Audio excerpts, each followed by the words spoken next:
วันนี้ทุกคนมาพอกับเบาไปใส่อีกเก่าเลยวันนี้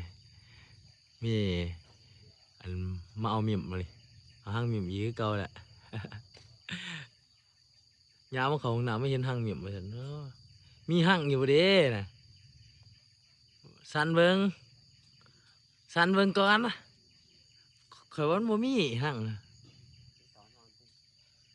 เอ้ยบ่มีห้างนะเบิ่ง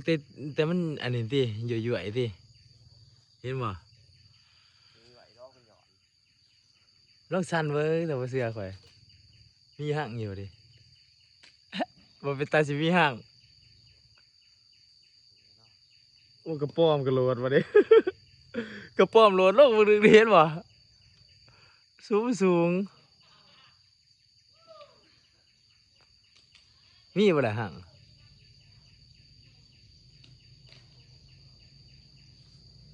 คือ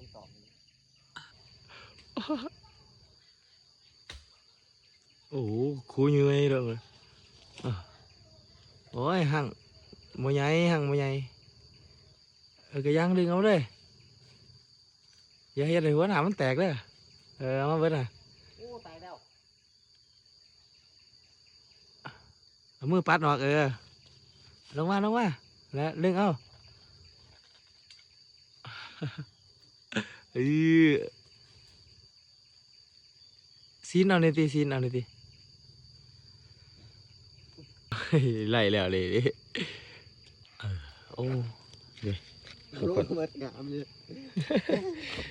มาอีกแล้ว เอาไปเบิดเด้อ จะเป็นหั่งใหญ่ ขอโทษแหละคนต้องหัก ฝนตกห่ำเนาะนี่คือนี่นี่ไป